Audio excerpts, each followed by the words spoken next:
G'day, troops, and all concerned citizens who may be watching this special update. This is James Formosa coming to you as the Ottawa based contributor for Veterans for Freedom. I'd like to draw your attention today to an article from Global News as part of an ongoing series in demanding accountability from the legacy or mainstream media. In fact, this is perhaps one of the better examples we may have from recent memory of a surprising amount of candor from a legacy media source. The article in question today is entitled RCMP has used spyware to access targets' communications as far back as 2002, according to a senior Mountie. This was published August 8th, 2022, and is written by Alex Boutillier. The RCMP has deployed spyware to access the encrypted communications of targets as far back as 2002, a senior Mountie said Monday afternoon. Mark Flynn, the RCMP's assistant commissioner responsible for national security and protective policing, told MPs that between 2002 and 2015, the Mounties deployed Canadian-made technology in order to covertly access electronic information. Quote, as encryption started to be used by targets that we had judicial authorization to intercept, and we were unable to hear the audio, hear the phone calls, or see the messages they were sending, that is when we developed the tool and technique to make it possible to intercept those communications, Flynn said.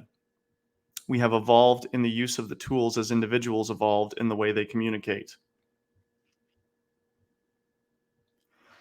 Law enforcement has long complained about encrypted communications that allow suspects to so-called go dark and have the federal government to address the issue. But Flynn's testimony suggests that the National Police Force has used methods to circumvent encryption for up to 2 decades. Flynn made the comments to the House of Commons Ethics Committee, which is scrutinizing the National Police Force's use of controversial cell phone spyware tools going back to 2017. He added a warning for MPs sitting around the committee table, quote, from my position in national security, MPs must be concerned. You should be aware that foreign states that are not Canada's partners would absolutely be utilizing these types of tools and techniques, Flynn said. And you must be concerned and must be aware that you are being targeted, and I have very little doubt about that. In June, the RCMP revealed that it had used what they call on-device investigation tools, or ODITs, spyware that allows cops to access text messages, a device's microphone and camera, as well as other sensitive data in 10 instances between 2017 and 2018. But in documents filed with the committee Monday, RCMP Commissioner Brenda Lucki admitted the number was higher. 32 investigations since 2017 that have targeted 49 individual devices.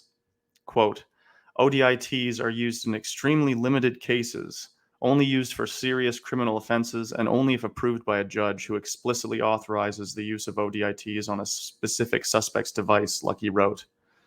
Their use is always targeted, time-limited, and never to conduct unwarranted or mass surveillance, so they allege.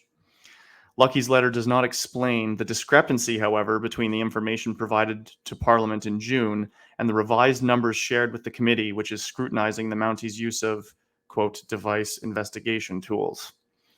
ODITs give RCMP investigators the ability to obtain covert and remote access to target cell phones or other electronic devices. Once covertly installed, these tools allow the RCMP to collect data such as text messages, audio recordings, photos, calendars, financial records, and even sounds picked up by the device's microphones or images observed by cell phone cameras. On Monday, Federal Privacy Commissioner Philip Dufresne told the committee that the RCMP had not consulted his office about the use of invasive technology and that he only found out about it through media reports. Quote, given this new technology, are the safeguards sufficient? Or do we have recommendations to make it safer from a privacy standpoint?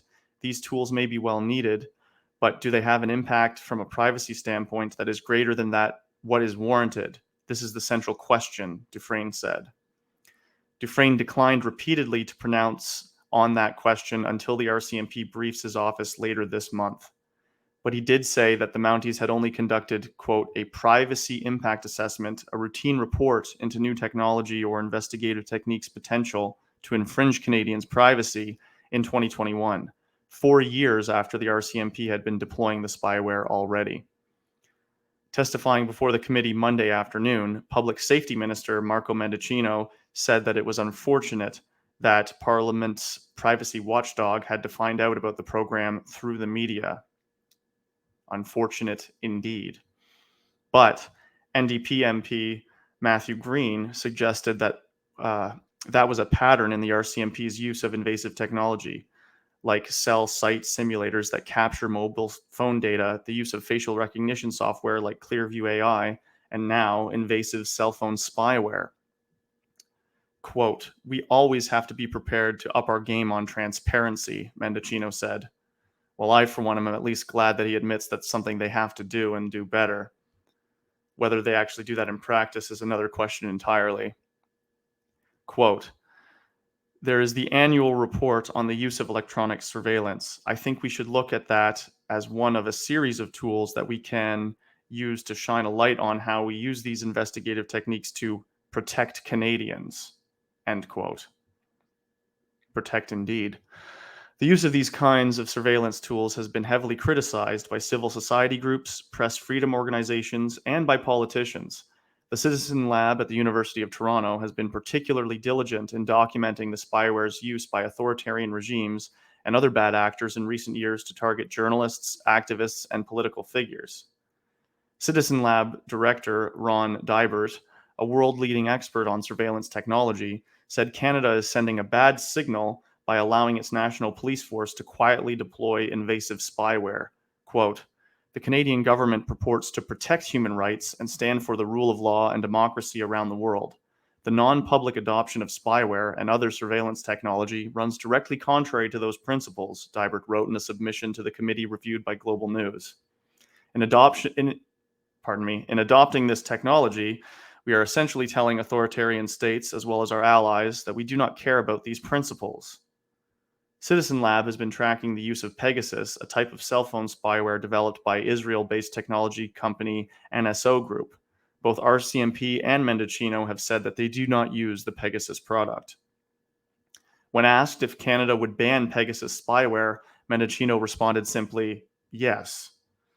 In comments to Global News, Dybert said that there is absolutely no reason why the vendors the RCMP is purchasing spyware from should not be made available to the public. Quote, "While it is encouraging to hear Minister Mendicino disclose the Canadian government intends to ban Pegasus, it is important to remember that NSO Group is only one vendor in a Wild West marketplace," Dybert said. Our research at Citizen Lab has profiled numerous vendors that have contributed to insecurities and harms worldwide. Rather than a band-aid solution, Canada should be adopting a comprehensive approach to regulating the mercenary surveillance industry.